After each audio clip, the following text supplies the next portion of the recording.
So hello from me too. For the ones that I didn't meet yesterday, I am Evie, part of the Hellenic Youth Participation, the Greek partner of this project. So we're gonna start the day together now, and this day is going to start from you.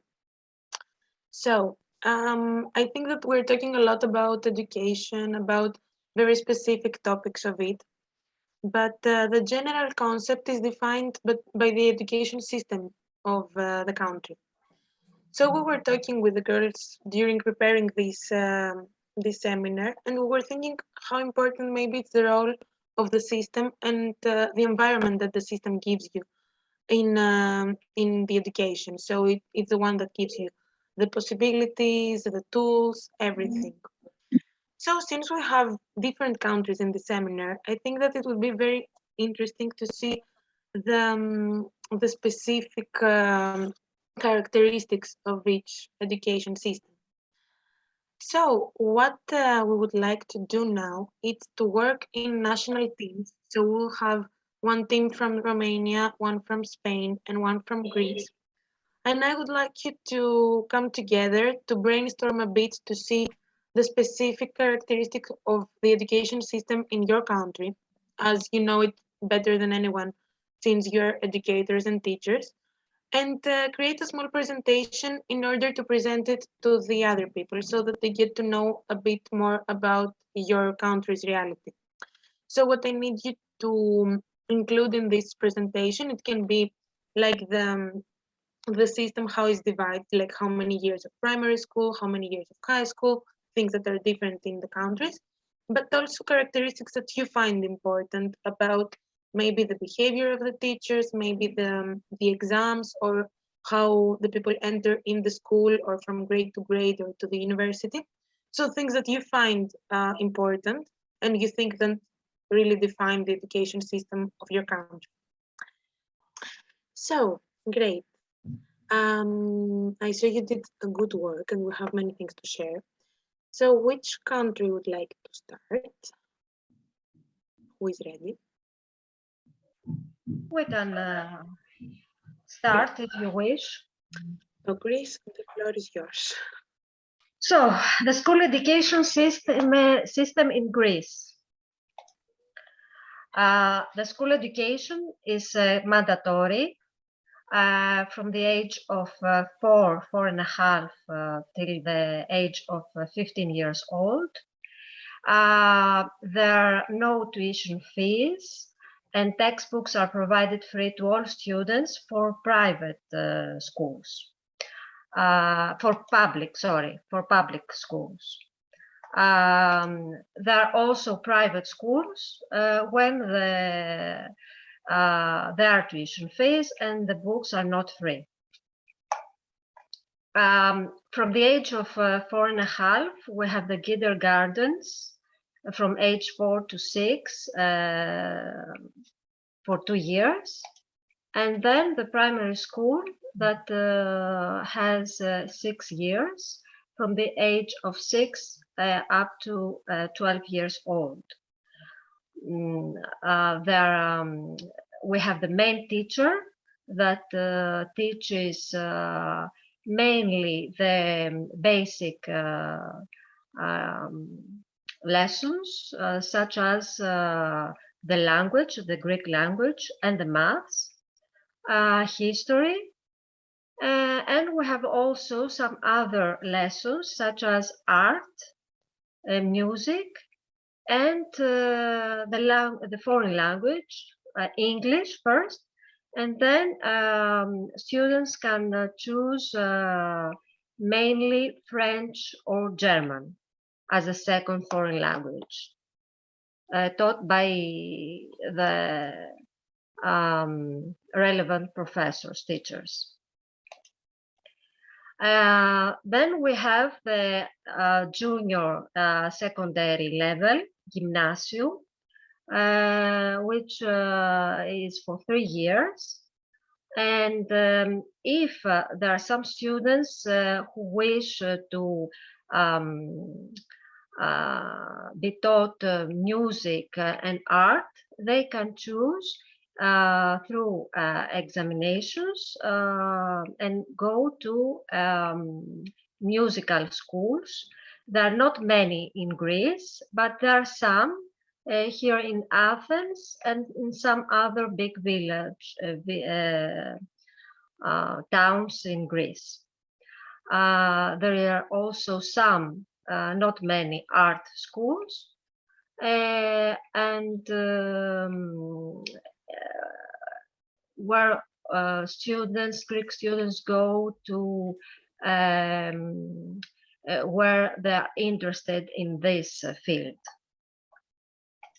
And then we continue with the secondary education, the high school, and the vocational school.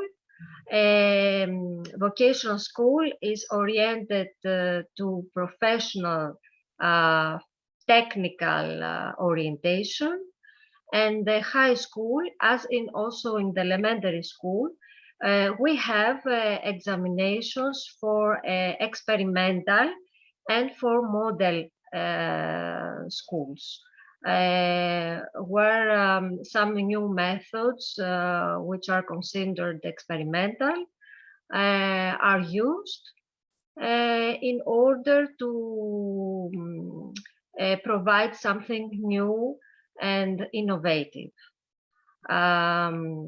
The exams for model schools are quite difficult because there are many students who are interested in entering in this kind of school.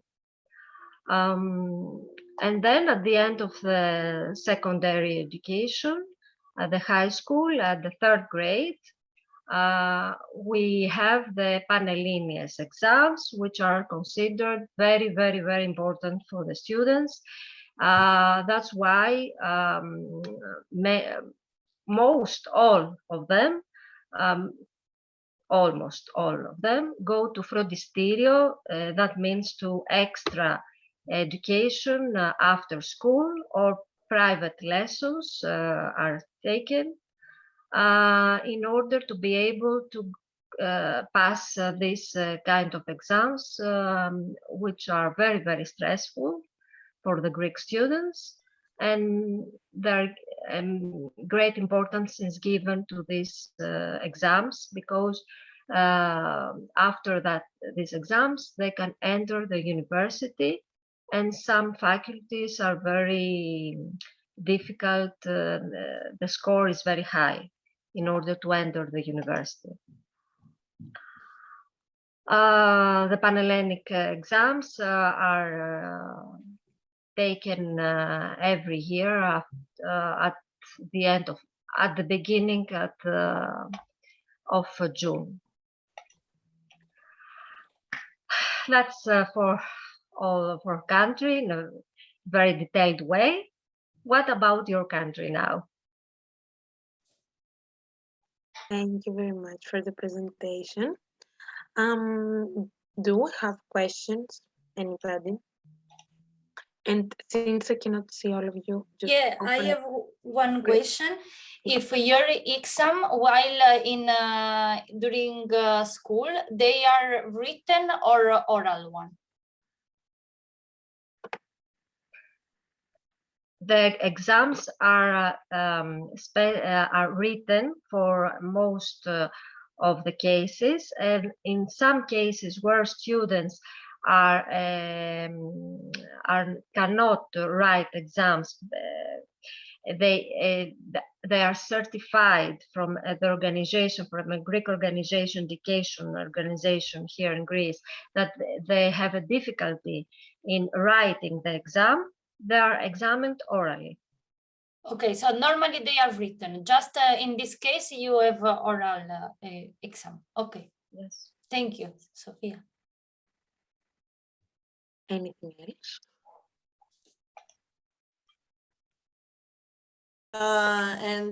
I want to know, I know, but Evie or Sophia, about the teachers from primary schools, because in our country is different. In your country is different. You don't have the same teacher for 5 years like in Romania.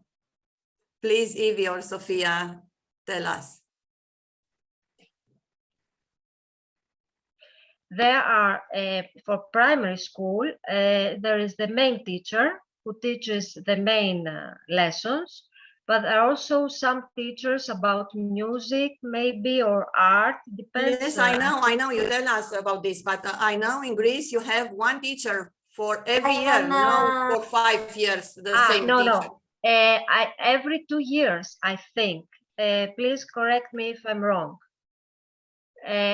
Normally, each teacher takes the class for 2 years. Anna is saying all the time, no. Anna, open your microphone. I had the same teacher for 6 years, so it depends from the school that you. I think that last years they had changed it. It's, the teacher can only have the same class only for 2 years, no more. It has changed. Great. It's Thank not, you. So yes, it changes. My experience is that I had different teacher every year. So I think it depends also on the school, but it's not mandatory that the teacher is the same for all the grades of primary school, like in Romania, as you say, Georgeta. And I wanted also to add that the number of students in the class is approximately 20-25 now, students per class. Because yesterday we talked about Romania, that the classes are 30-35, if I'm not wrong. Depends. I have 23. Okay. It depends here too. Okay, so thank you very much. We can move to the next presentation. I want also to introduce you. I will introduce you later, but we have another girl that she's a volunteer in my organization. Her name is Inka. And as soon as we finish these presentations, she will also add her experience from a totally different country and system. So can we move to Romania, maybe?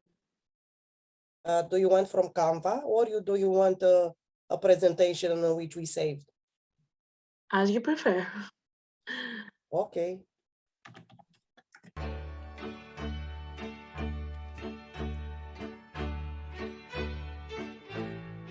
Can you see? Yes.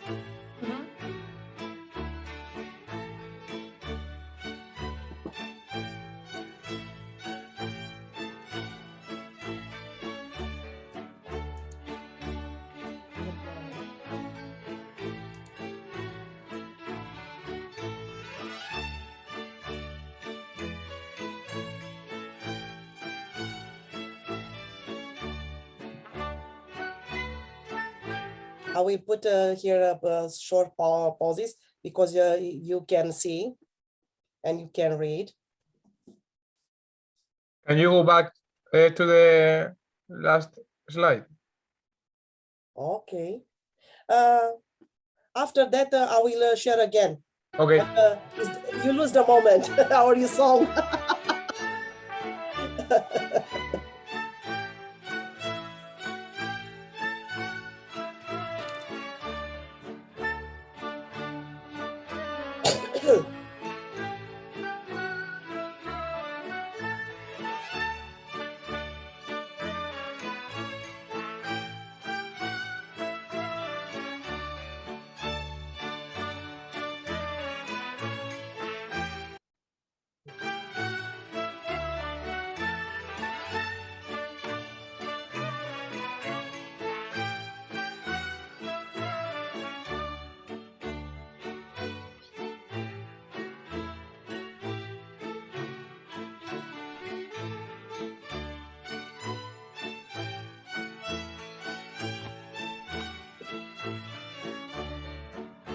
Okay, and now from Canva, because I think you have a lot of questions.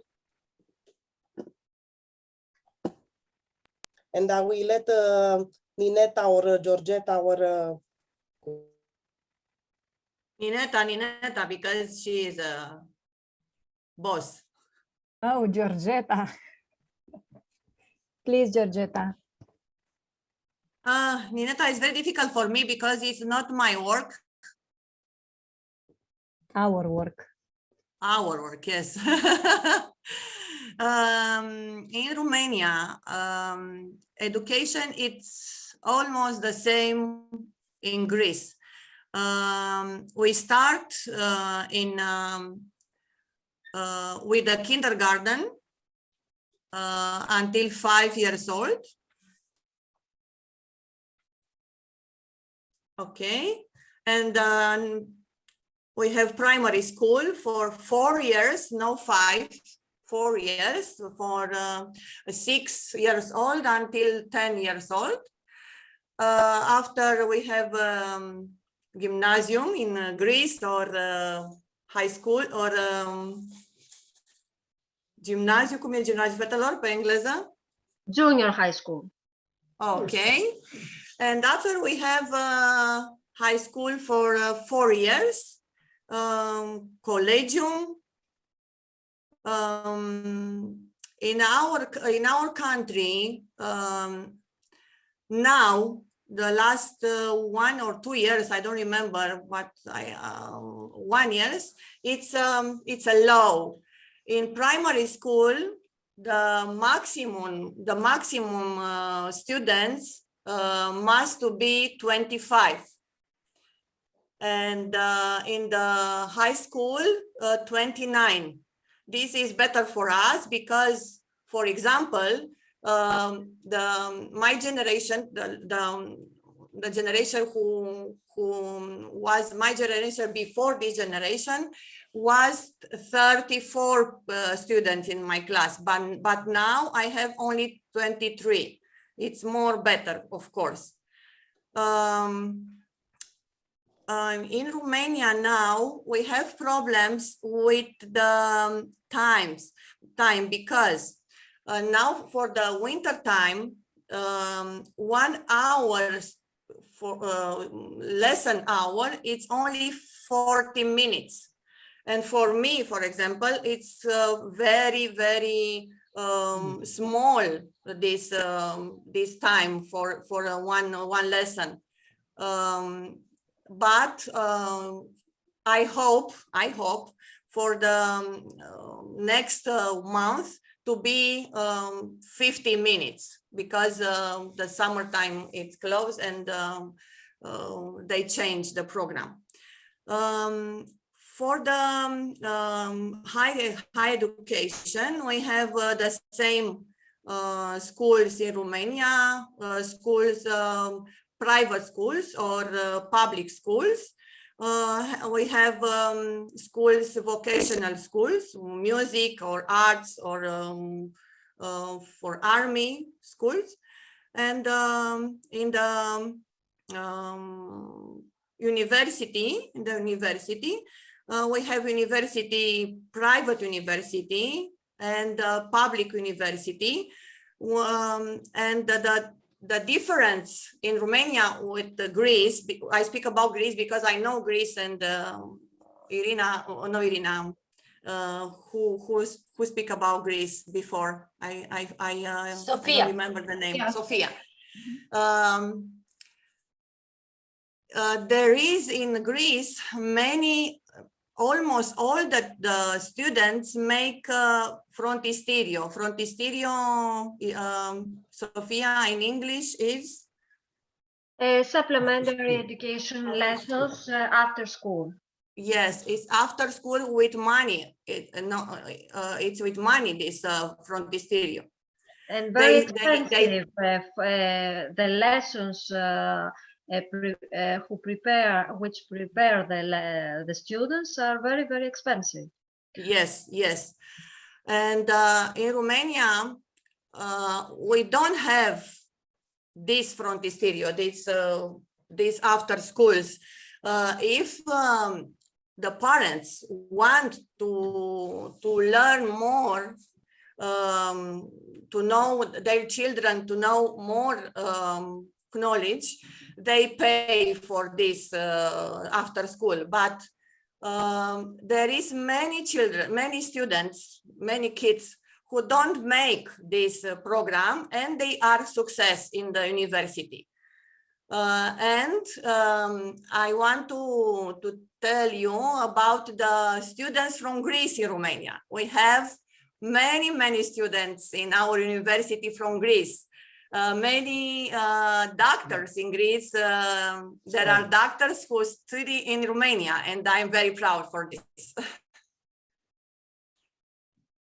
Irina, if you want to say another things about Romania or yes, when they Neta? finish 12 classes, they have to take an exam, must take the national baccalaureate exam, also as the back. After without this, they can't go on in the next step to higher education. Yeah. If you will put our presentation on chat, maybe somebody wants to.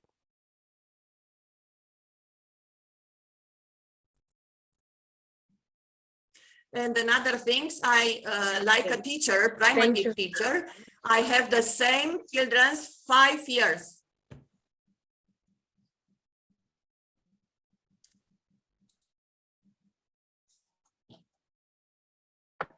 Great. Do we have any question about the very beautiful presentation of Romania? I think you already pointed out some differences. Sophia, if you're talking to us, you're muted.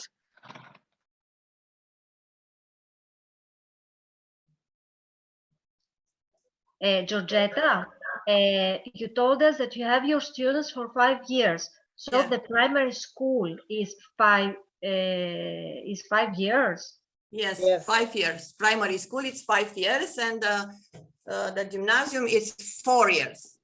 And the high school 3 years. 4. 4. Yes. And the kindergarten is 1 year. Now, depends. It's 3 or 2 now, because they come in the school 6-year-old. The most of children make 2 years, but there is children who make 3 years. So the primary school 5 years, the Now elementary. Yes, 5 years. Yes, 5 years. Elementary Gymnasium 4. 4 and Lyceum 4. 4. So the it takes 30 years of total. If you count 13 the years. preparatory school, Yes. yes, 30. And we have the different teacher from sports or language or Religion. Yes, but almost in the rest we are the teacher in the class. In my class, I am or teacher from sport, teacher from religion, and teacher for English. 4 in the primary school. But they are teaching only once or twice a week. So most of the time we are spending the lesson and the activities with the kids. And I have to say, during the few years, there are a few city halls that are developed a few programs called after school for, I don't know if they are for poor kids, but they are spending like 3 or 4 hours inside the public school for private lessons with no money. We have this kind of program here in Romania. Most of them, they are here in Bucharest. Yes, I have it in my school, after school without money. Thank you, girls. I think we have a clear idea now.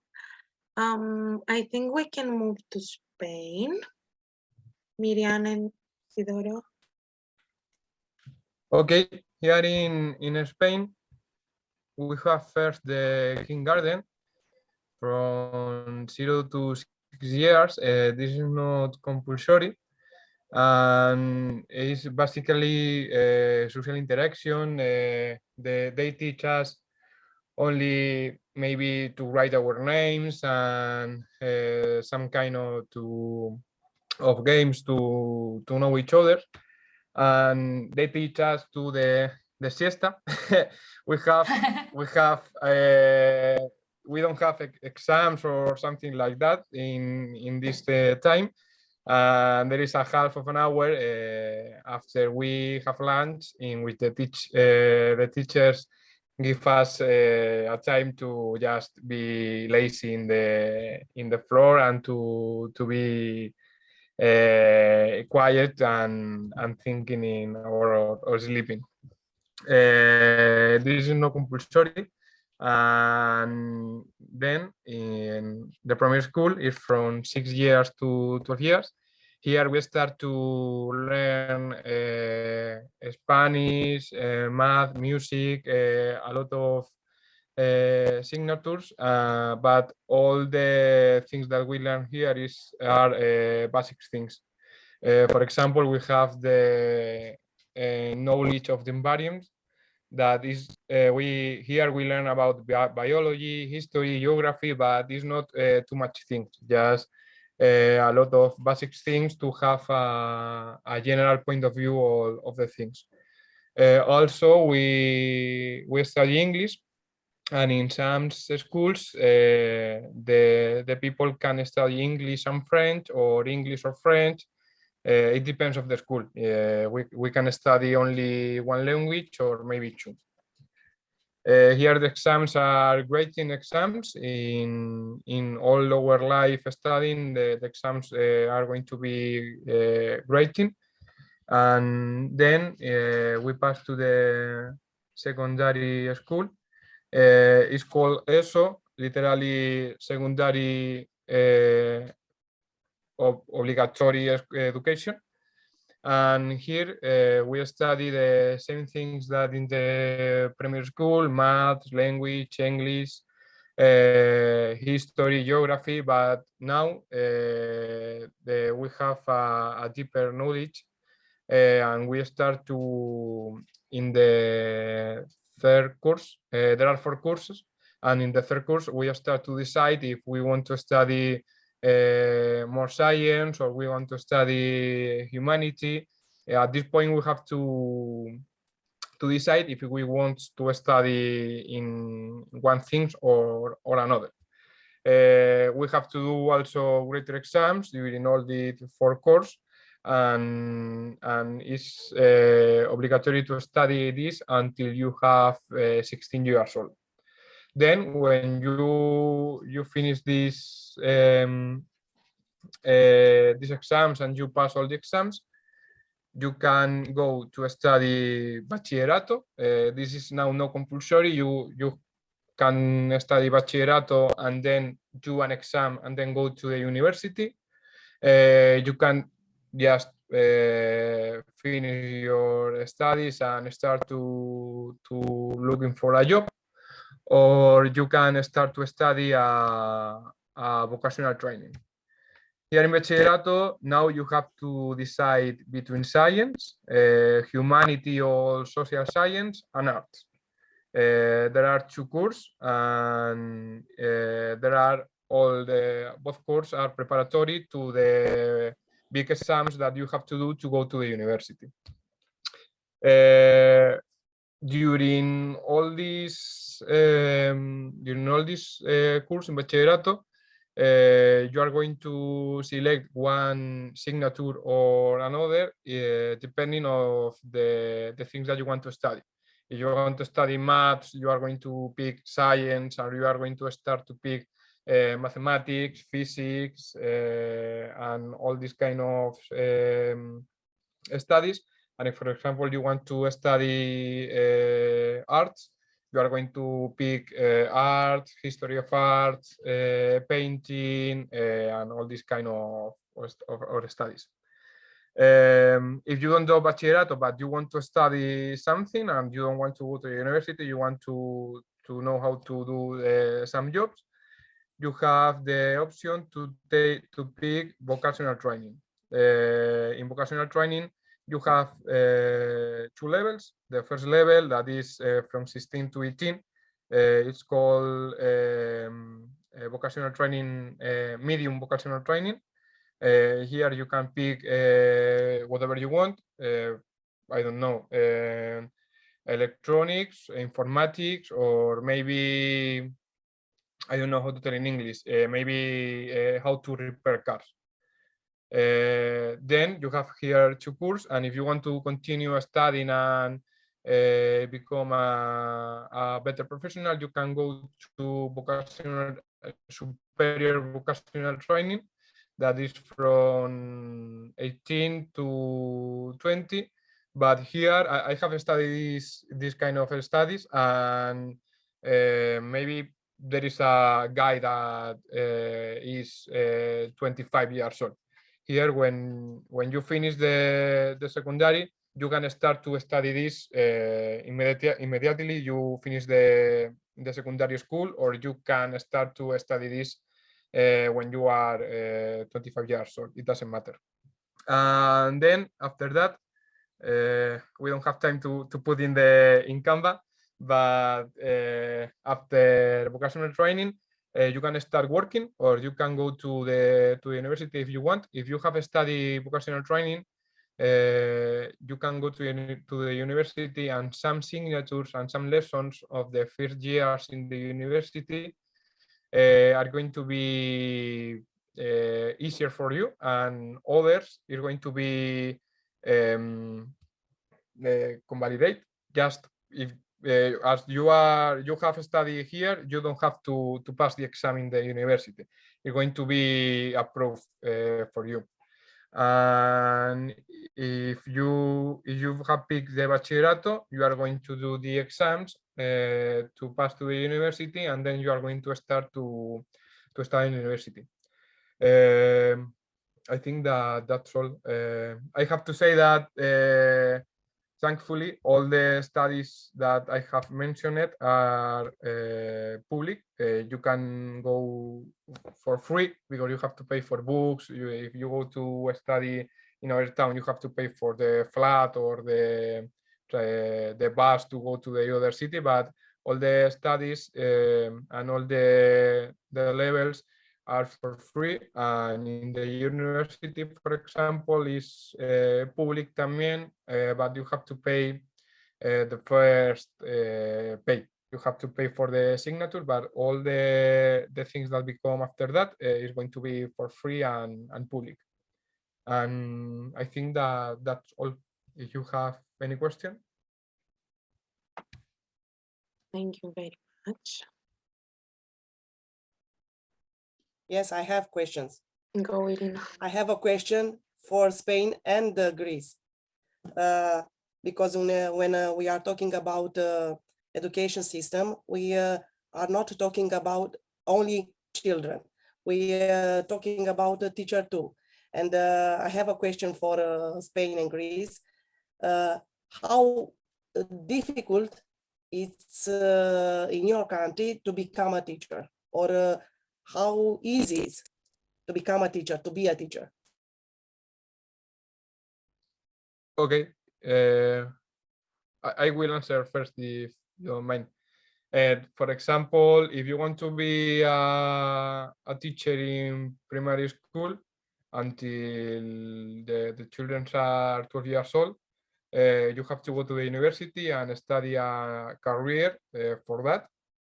And then you have to pass an exam, a public exam, in which you have to pass the exam with some qualification, and then the government called you to attend to one class or one school in primary school. And if you want to become a teacher in secondary school or in vocational formation, you can study whatever you want. For example, if you want to be an English teacher, you have to go to university, study English philology, and then do an exam, and you can become a teacher, but just an English teacher. And in university is completely different, because here you have to go to the university and you have to talk with the university, because In primary and secondary school, you have to do an exam, a public exam, and then the government start to call you depending of the note of the qualification that you have. But in the universities, the university by themselves, the one that pick the teacher and select one teacher is going to be here and this not. Is it require a master for this after that, or it's enough for university? Because in our country now it's necessary and a didactic master for the person who are not in the domain. Yeah. For primary school, not, because you have studied the career to be a teacher, but for secondary school, if you have studied a career, English, for example, again, then you have to do a master in order to know how to teach all the knowledge about the English that you have. You have to study in a master to become a teacher.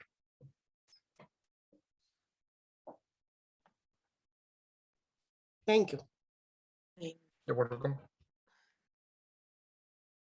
I think that in Greece it's more or less the same, but it's not needed the master. I mean, the primary school teachers, they go to the university for primary school teachers.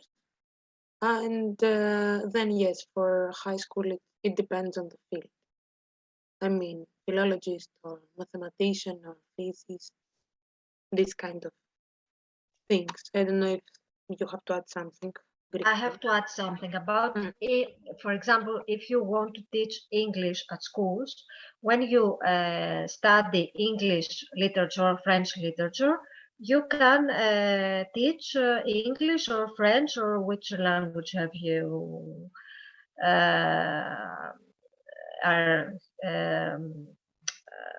entered in the university. You can teach without a master. If you have a master, you can earn grades for your in the classification. For example, there are many teachers who want to teach in public schools. If you have a master, this counts more, but you can teach without a master.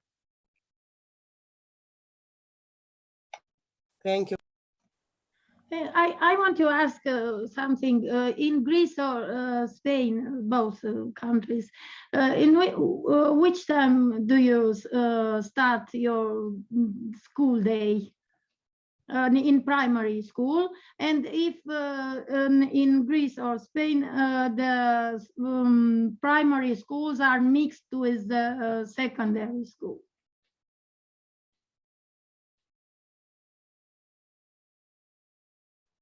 In here, we start the day between 8:30 or 9.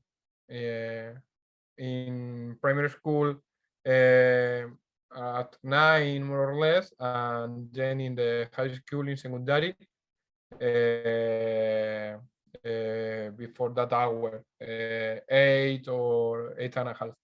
And here in Spain, the primary school has its own building, and the high school and the secondary school has their own building. They are not mixed. Thank you.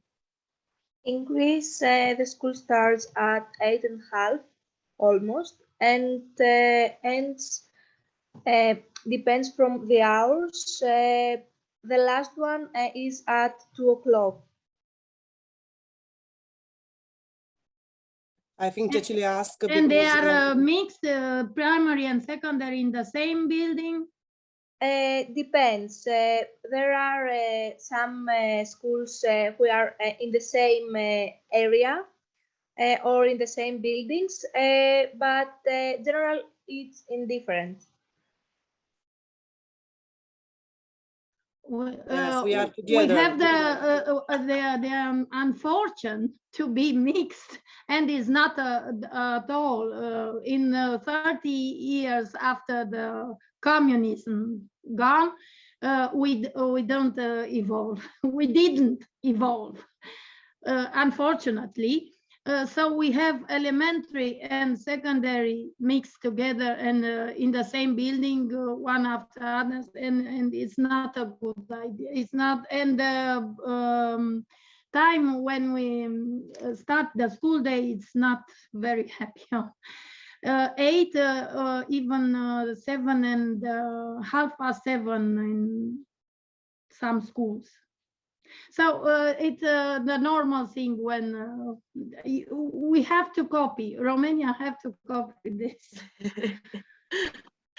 Cool. Thank you very much for this dialogue that you had already between you. So now we will move to another thing. Which do you feel that it's considered the best educational system? I mean, in which country is considered to have the best educational system? What do you have in mind? Finland. Finland. No, you The don't one- believe that. The one who invests more in teachers than students. Okay. Great. So yes, I mean, there are many educational systems that are considered good, but Finland, it's been for years one of the best. So that's why we have Inka now with us. Inka, do you listen us?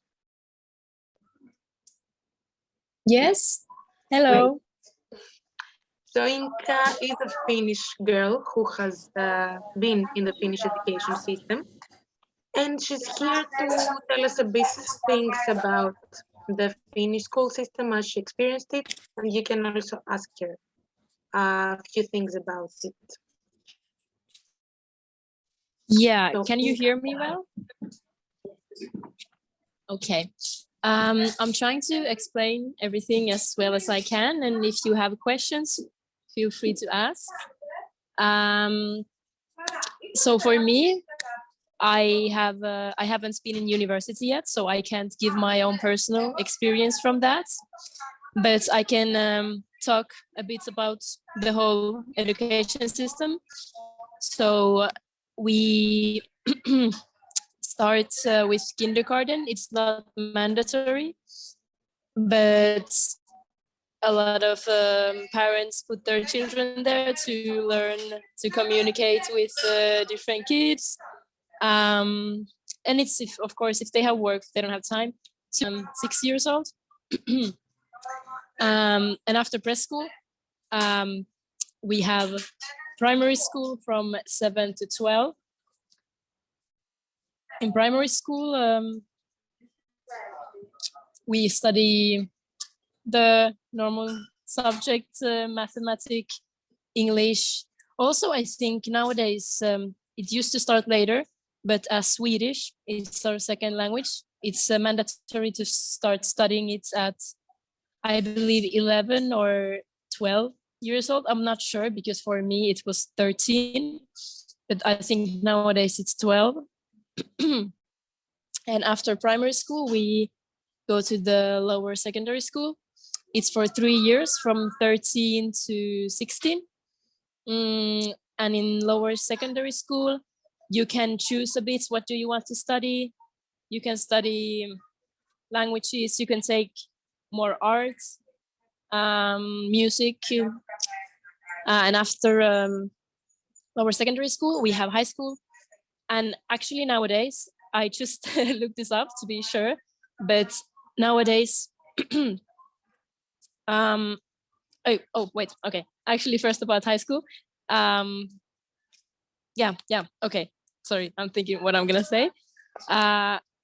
It's nowadays mandatory to also go to the higher, either high school or the vocational school, I think it's called, like the one which educates you straight to profession. So nowadays it's also mandatory. And yeah, for me, I was in art high school, so it was like normal high school studies, but I had more courses of arts. And yeah, and nowadays it doesn't cost any money, I believe. that's what I've read. For me, I had to buy my own computer and books, but nowadays I believe it's free, what I read online. And after that, you can go to either university or again, like vocational school, which also it's kind of like educates you more to one certain profession. It's pretty competitive to get into university. I don't know how to compare to other countries since I have no experience from other countries, but it's really, some professions are really like degrees. It's really competitive, and some people apply for many years to get in and take different learning courses in order to just get into the school. But it's also free to study in university, and there's no tuition fees for Finnish. And I mean, I have not been in university yet, but it's from what I've heard and what I've seen from my friends, it's the level of the education is good. Like the teachers are good, and yeah. If you have any questions, you can also ask.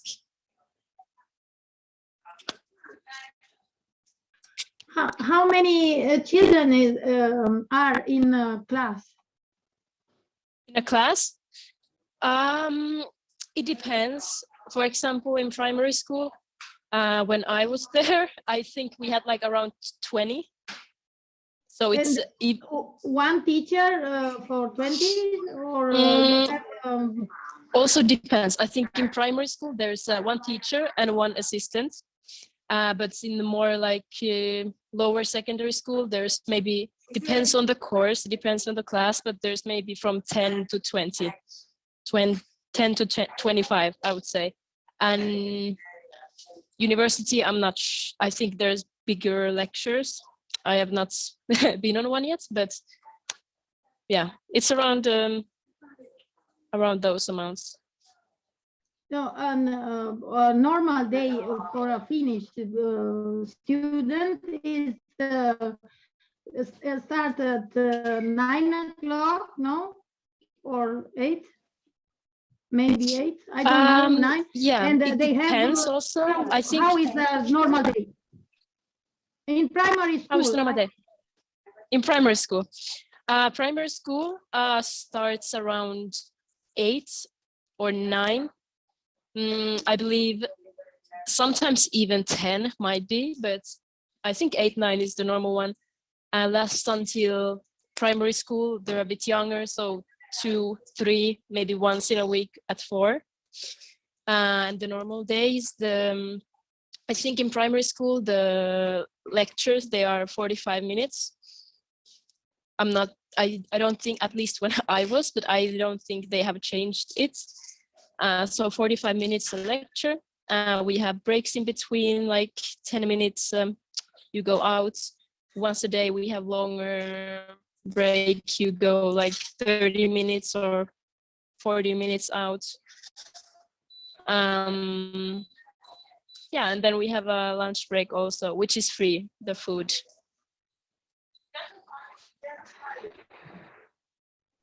And then the homework Yeah. is, everything is done at school, nothing for home.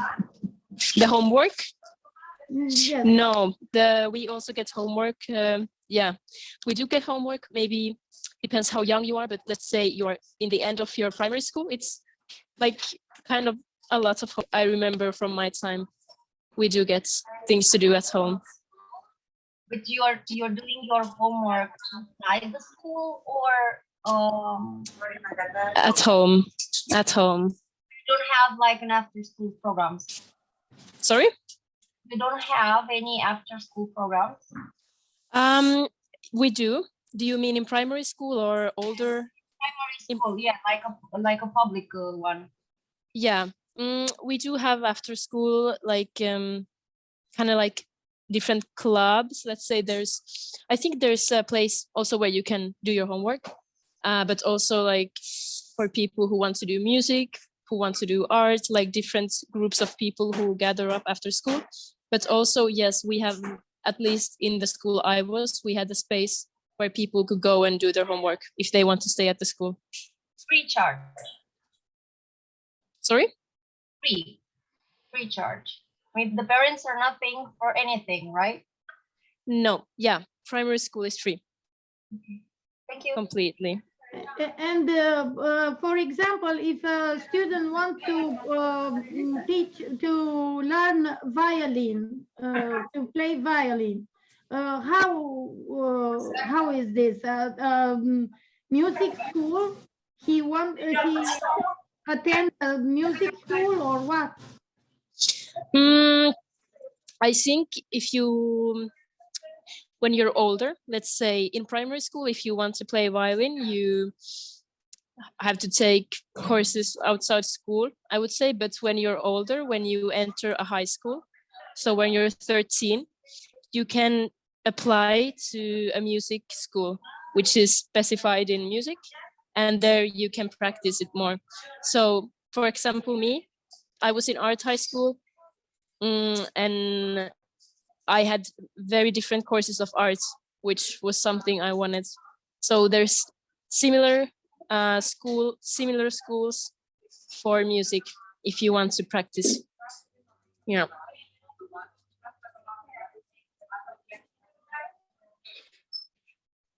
But you also studied like math, geography, history during in primary school. During your middle school, when you get do you mean middle school is like when you're in primary school, or no, a secondary school? You said that After primary. Yeah, after primary. at the age of 13 you started art class, right? In high school. So when in high school.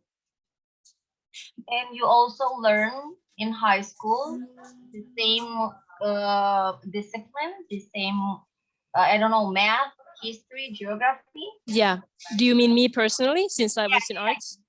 Yes. For me, it was I had mandatory courses, like everything what every high school in Finland has. So I had to take math, geography, history, English, everything. But on top of that, I had a lot of art courses. But I was able to cut out some courses of, for example, myself, I cut out courses from philosophy and history, since I didn't take final exams on those subjects. So because I was specialized in arts, I was able to cut down some of the subjects I didn't find necessary for me for my finals. But it's not for the normal high school students who were not specified in music or art or something. But I took it was normal high school. I was able to cut something out, but a lot of art for me. So you got to decide which are the courses that you don't need, or you have to decide with your parents. I had to, you mean with my parents? I had to, or were I able to do it by myself? Yes. I could do it by myself. I were able to choose what I wanted to. But for example, okay, if I studied history, there were 3 courses of history. I was able to cut only one because I couldn't cut all of them. There were like limits that I also had to study a bit of everything. And now during the pandemic, how was in Finland? Was digital education for everyone? Yeah, we had, yes, when it started to spread more, we had like everyone were at distant learning. I think when time went by, like we went back to the school and then it got worse again, then we were all distant learning again. But I think the younger students from preschool and maybe the first grade of primary school, they were like at the school learning, like they were not at a distance. But all of the rest of us, yeah.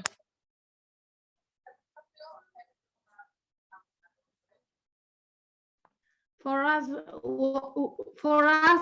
it was a catastrophe. We were at the distance of Yeah. everyone. And But it got worse. So the conclusion for the first day, yesterday, for this seminar was blended learning it's better than just virtual learning.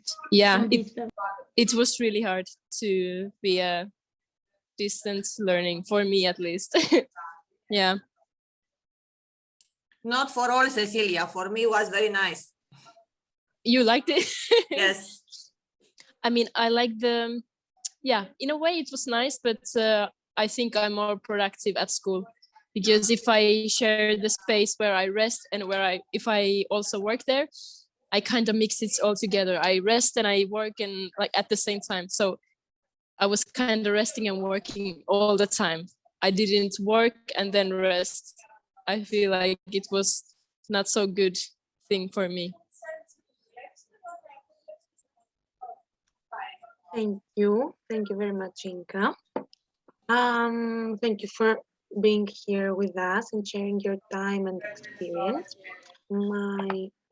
A small presentation that we prepared together with Inka, which is about the main points about Finnish schools. Yes, here we are. So yes, the main point is that first of all people have free access there, and this is a reason that it's considered to be very good. The system is given more of attention to the equity, so that people have equal rights and equal opportunities, more than if they are very good. I mean, it's more the attention to the equal opportunities and the excellence of the students.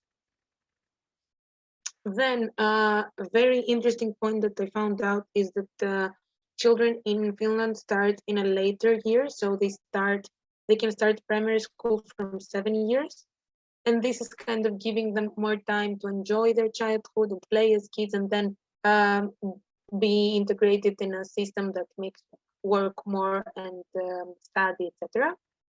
But also is given a lot of attention to the teachers, and I think, at least for me, this is a crucial point, that teachers in Finland have to have a master's degree, and also they are considered very important socially. I mean, the teacher status is as high as a doctor's, while, at least from my experience in Greece, a teacher is considered like a person who, okay, he's a teacher, while the importance of the role of teachers, it should be higher. Also the salary should be higher, so that people are more motivated and to do these things and to be more educated and stuff.